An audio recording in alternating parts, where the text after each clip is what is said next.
నమస్కారం. సుప్రీంకోర్టు ఇచ్చిన తీర్పు నేపథ్యంలో ఈ మధ్య ఎస్సీలు మతం మారితే బీసీసీలోకి వస్తారనేటువంటి అంశం చర్చనీయాంశమైంది. వాస్తవానికి బీసీలు కనుక మతం మారితే ఓసీలు అవుతారు, ఓసీలు ఎలాగూ ఓసీలు అవుతారు. ఇది తెలియకుండా చాలామంది ఇది ఎస్సీలకు అన్యాయమని వాదన చేస్తున్నారు. ఇదే సందర్భంగా బ్రాహ్మణిజం మీద అనుచిత వ్యాఖ్యలు చేస్తున్నారు. బ్రాహ్మణత్వము అర్చకత్వం అనేది కులాన్ని బట్టి ఉండదు. ఎవరైనా నేర్చుకుంటే అది వారి ఇష్టం మేరకు నేర్చుకోవచ్చు, ఆ వృత్తిలో కొనసాగవచ్చు. చాలా గుళ్ళల్లో జంగాలు పురోహితులుగా ఉన్నారు, కొన్ని గుళ్ళల్లో విశ్వబ్రాహ్మణులు పురోహితులుగా ఉన్నారు, అర్చకులుగా ఉన్నారు.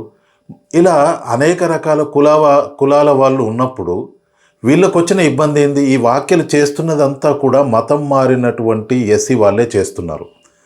అదేవిధంగా ఒక పెద్ద ఆయన ఈ మధ్య మాట్లాడుతూ మతం మారినటువంటి ఓసీలే మెసెంజర్స్గా సువార్థికులుగా చలామణి అవుతున్నారు, వీళ్ళంతా ఓసీలు అని చెప్పేసి అంటున్నారు. అంటే అందులో మతం మారినటువంటి ఎస్సీలకు ఆ పటిమ లేదనా, ఆ తాహత్తు లేదనా? అంటే దళితులను అంతకించపరిచే మనస్తత్వం ఎందుకండి? అంటే వాళ్ళలో ఆ ప్రతిభ లేదనే కదా అంగీకరిస్తున్నట్టు. ఇంకొకటి, ఈ ప్రతిపాదన చేసేటువంటి పెద్దలు పోపు వ్యవస్థలో ఇంతవరకు నల్ల జాతీయుల్ని ఎందుకు నియమించలేదు? ఆ స్థాయికి నల్ల జాతీయులను ఎవరు ఎదగకుండా చేశారు? భారతదేశంలో అంటే బ్రాహ్మణిజం మిగతా కులాల్ని తొక్కేసింది అనుకుందాం. మరి ప్రపంచవ్యాప్తంగా ఉన్న క్రైస్తవ మతంలో పోపు హోదాకి నల్లవాళ్ళు సరిపోరా? ఒకసారి ఆలోచించండి. అర్థం పర్థం లేని వాదాలు చేస్తూ హిందూయిజం మీద విషం చిమ్మేటువంటి ఇలాంటి వ్యక్తుల పట్ల అప్రమత్తంగా ఉండండి.